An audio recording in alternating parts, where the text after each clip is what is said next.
board, but in our this thing, my husband is a trustee, I'm an employee. All right. That come under personal benefit. You're close to my favorite questions. All right. It does not come to a benefit because this is a frequently asked question. You're close to it but not the exact one. People often ask me, is it okay for me as a board member to derive a salary? Some of them try to fudge it around. They say, I'm not asking a salary, I want an honorarium. Whatever that means, you call it salary, honorarium, it means remuneration. There are in the profit world 3 R's, or 2 R's rather. One is what is called reimbursement of expenses. That means somebody goes out of pocket, you have to travel for work, so you take a reimbursement, that no question is asked. But the second R is remuneration. Whether you call it salary, honorarium, the generic term is remuneration. Question is remuneration a benefit? The legal answer is no. Remuneration does not equal benefit. When does a benefit arise? A trust has been created for, let us say, giving scholarships to deserving children. But the large majority of beneficiaries are the relatives of the family who has founded it or are trustees. That's a benefit. There is a piece of land belonging to a trustee, nobody is willing to buy it, but you sell it off to your trust. That's a benefit.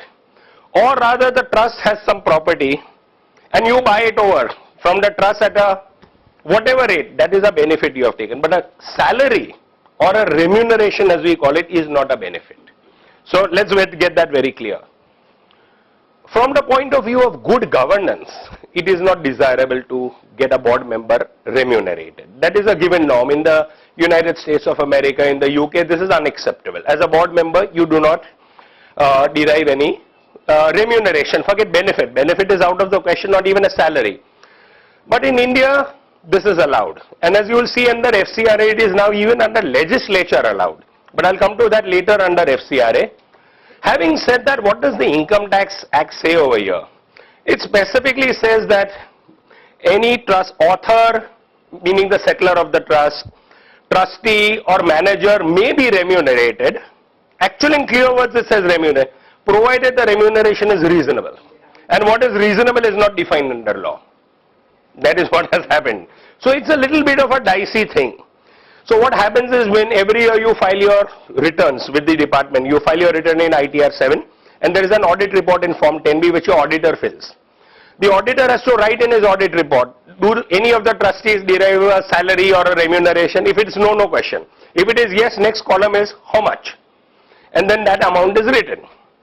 And if the assessing officer feels that that is an unreasonable amount, he'll start behaving unreasonably with you. So that is what will happen. That is the beginning of your journey. So best practice, avoid. If you have to, make sure it is reasonable. Now how is reasonable? You have to put parameters in place for that person's qualification, time involved. If you were to hire somebody, how much would you pay that person?